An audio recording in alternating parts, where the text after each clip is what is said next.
Hey everybody, I'm Isaiah and welcome back to my topic channel, or welcome to my topic channel.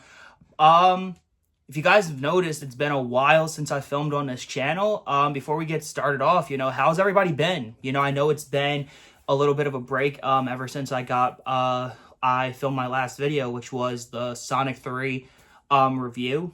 By the way, great video as well if you want to go check it out. As things happen, life started lifing again, definitely. But I do want to start, coming back on here and filming more videos because I did miss making these videos, by myself. But, if you guys wanted to know, if I was still filming, I was actually filming a lot for my podcast and other channels. By the way, if you guys haven't yet, I would really recommend please going over and checking out the Nostalgia Squad and the Nostalgia Pod. The Nostalgia Squad is my little, group with my friends that we do all these comedy skits and everything. We have some really great ones out. And also the Nostalgia Pod is my podcast that I do with, with four of my friends. We would really appreciate it if you guys go over there and kind of help build the audience or check out a couple of episodes. Again, video games, movies, TV shows, music, whatever you find nostalgic, we're going to be covering over there. So we're really excited to still be doing that. But I'm also really excited to come on to here. And these next few videos, it's going to be topics that are already kind of coming out and have already been, talked to by a bunch of different people. But I wanted to give my own take on them because, the name is Isaiah Rivers Topics, and I wanted to still go into topic-oriented content. So, if you guys can't tell by the shirt, although this is the Mutant Mayhem shirt, it's a turtle video today. If you guys don't know, I'm a fan of the Ninja Turtles, but how can you not fucking know already? But this video is going to be really great because this month, basically throughout in turtle history, in the turtle verse, I guess you can say, even though I think it's March 31st that it came out, we are actually celebrating this year in general, but a lot of times, a lot of stuff during this month, the 35th anniversary of the very first live-action Teenage Mutant Ninja Turtles film. And I really love the film. I always have, and I always will. So I thought that this would be kind of a great thing to actually just go over the film. I'm not going to do a full-blown review of it. I kind of just want to give my own thoughts on, the film, kind of talk about my, history with the film and how I found out about it. And, and also I just love to talk about this film. And also, it's kind of funny because I didn't find out about this film. That was one of the first things of the 80s, 90s Turtleverse I saw. So I this movie holds a lot of sentimental memories to me. It's one of my favorite childhood movies, but it's also one of my favorite movies of all time. But without a further ado, let's just get into talking about it. So I'm going to start off by going over how I first found out about the film. Because I obviously wasn't around 35 years ago in 1990. If I look at it, I'm very, very surprised. But basically, I got into the Turtles with how everyone my age probably did with the 2012 Nickelodeon series, which is my favorite cartoon of all time. Again, love these Turtles.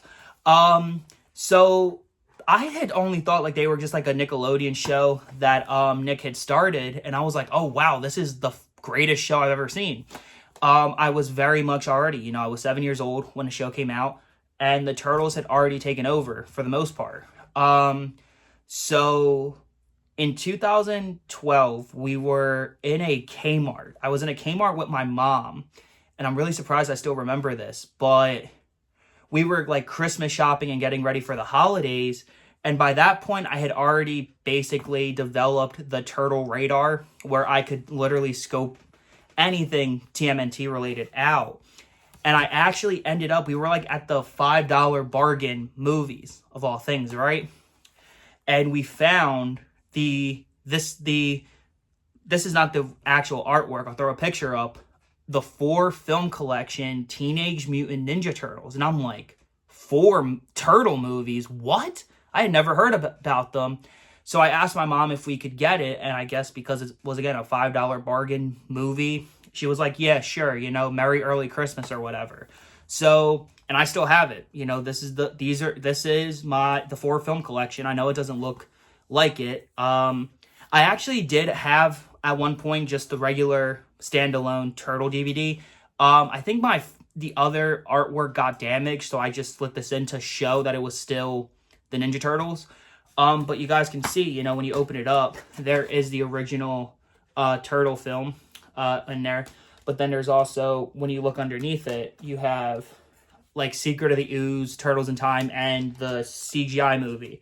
I've talked a lot about this in my one of my last videos when I did like the 40th anniversary Ninja Turtle haul retrospect collection thing. So I'm not going to go into too much detail with this, but this was the first way I saw the films, and they were live action, which I had not known yet. I had only known about the TMNT 2007 movie because that was just a cartoon.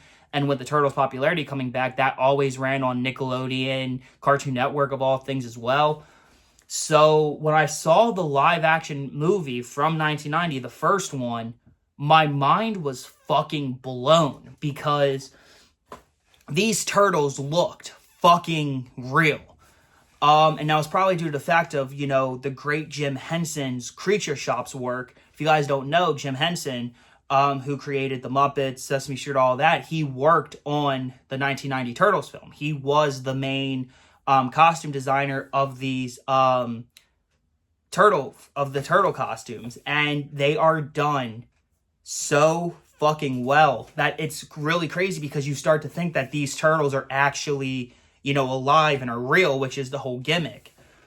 So I remember when I first saw it, I think like we were over at like a friend's house or something, and he didn't like the way that the live action ones looked. He only liked the animated ones, so I didn't get to watch much of the first one. And then the weekend though, like that weekend, because it was a Friday night, you know, I came home and I literally sat down and watched the first film, and my face was probably like this the entire time. Because this movie really showed me, I was like, okay, nothing can get better than this, turtle-wise, you know? And that movie kind of became like a staple in the house growing up, you know, to my awe, but to my parents and my grandparents, you know, dismay, probably, because I played those movies so much.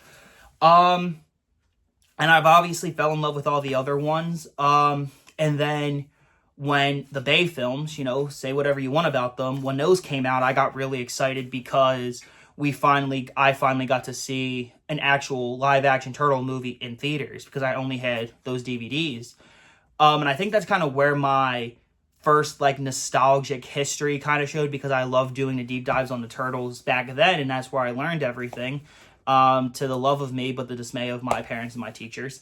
But I really still do really much enjoy this film. And I remember after seeing the Bay films, you know, I saw the first one in theaters twice. I still thought the 1990 one was the best one, and I still stand by that, you know, to this very day. But basically, now let me go through like the entire like the premise of like the movie and like kind of how it got made. But I also wanted to show this off real quick. So this is probably how a lot of older fans saw the movie without being in theaters. The old school VHS, which I do have, which again I showed off in the Ninja Turtle collection video. By the way, if you guys like watching collection videos or seeing that, I'd highly recommend going over and checking out my Ninja Turtle 40th anniversary haul edition, haul and collection video. It was a pretty fun video to make, and it was really cool that I just got to geek out and nerd out on turtle film, on the Turtles, because, again, favorite franchise of all time, if you guys haven't been able to tell.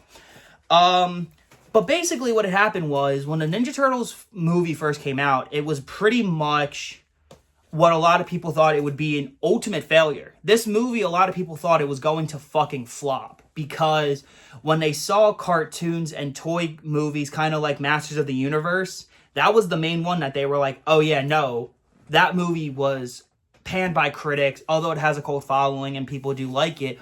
It wasn't well received and it didn't make a lot of money. So they were basically kind of like, no more, you know, live action, you know, like based on toys or based on cartoon movies. We're done.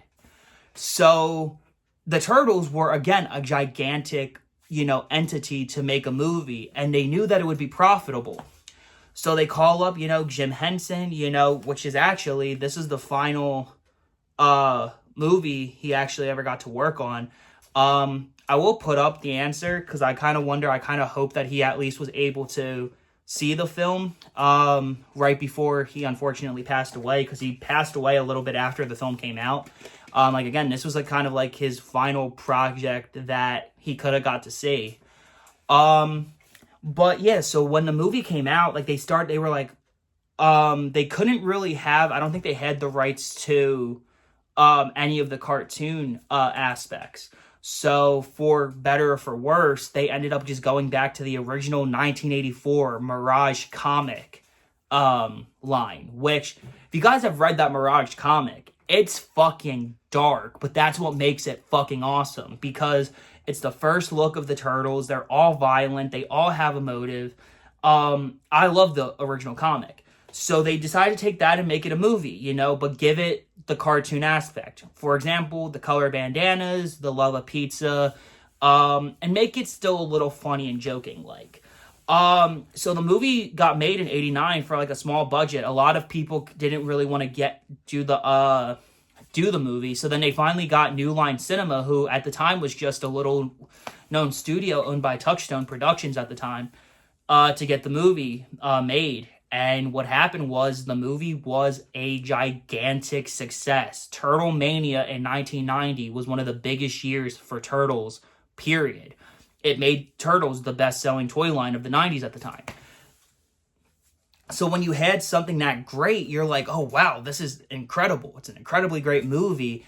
They filmed a lot on location. They used their small budget. They actually got access to abandoned subway tunnels in North Carolina, because New York wouldn't let people, I guess they couldn't get a filming law for New York or something. But this movie really did a lot of numbers. At the time, it was the highest grossing independent film of all time.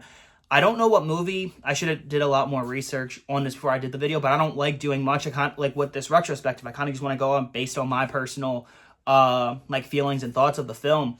If you guys, I'll put up what ended up beating it out, and actually I want, again, but the Turtles at the time, that's how big they were. It was literally the highest grossing independent film, of all time, excuse me. But the thing is, the one thing a lot of parents had, troubles with the movie is what makes this movie probably, to many people, the best Turtles film, in history, the best live action one at least. It's extremely violent. If you actually watch the movie, as a kid, you're kind of just, a lot of that stuff goes over your head because you're just watching this amazing movie. And again, it was PG rated. But, you have multiple parts in the movie where Raphael just says, damn. But then you also have, you have the silent one where he's just like, damn. And then you have the other one where he full-blown says it. When he lost his eye, he just goes, damn.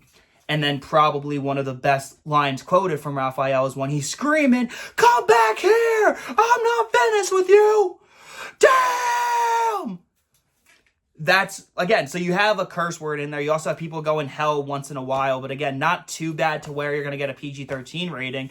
The one thing that a lot of parents really had problems with was the violence. Because these turtles are not, doing slapstick in this first film. No, they're slicing, humans and ninjas everywhere. They're literally actually fighting with their weapons, which is what they should have been doing. But if you've seen a 1987 cartoon, they're all a little campy. They don't fight with their weapons much because of the laws at the time on TV. You really couldn't have a dark thing like that. And it was funny because although that movie was extremely profitable, Playmates Toys, they couldn't make the movie was so violent, they couldn't make toys off of it because they were scared parents wouldn't buy the toys for them. The toys based on this gigantic, crazy movie. So that kind of was a little of a breaking point because then you have, okay, well, what are we going to do now? How are we going to fix these films? And, Secret of the Ooze, I still love. Secret of the Ooze is still a great movie. Again, it's a little campier, but it's still a really good movie and a really good premise. But then you have Turtles in Time, or Teenage Mutant Ninja Turtles 3. It's just called Turtles in Time now, probably due to the fact of the Super Nintendo game. I still enjoy the film, but it's not, again, it's very much different from, all the other movies that the Turtles did. The first two were really great, and then people kind of skip over three. I mean, I'd never put on three, personally. I don't put three on just to watch it. When it comes to Ninja Turtles 3 or Turtles in Time, I can still enjoy the movie, but it's not my first pick. Like, I'd probably watch Secret of the Ooze instead. But I only really watch, put on 3 if I'm doing like a rewatch of all the movies. So it's a rare thing to do, for me personally. But I see that it has its fans, and again, I think it's a good, decent movie to it, but you can really tell where they were going, that was basically right when the Turtles' popularity was waning in the 90s. So other than like it just being a great movie, what are like other great things about, this film that kind of made it a lot still memorable to this very day, and not just the Turtles like circle of fans, like in the Turtle community, but also in the pop culture history? Well, it's the casting. You had people like Corey Feldman, who did the voice of Donatello. You had Elias Elias Steno. I'm sorry if I butchered the name or the second name. He was Casey Jones, and he's one of the best characters, and he's one of the best actors in that thing. He played Casey Jones so well, and I think that's why a lot of times when Casey has been back on screen in, like, say, for example, the 2003 cartoon series or the 2012 cartoon series, they really take a lot of his characteristics from, the 1990 Casey Jones, because a lot of people, that was their first time ever seeing him.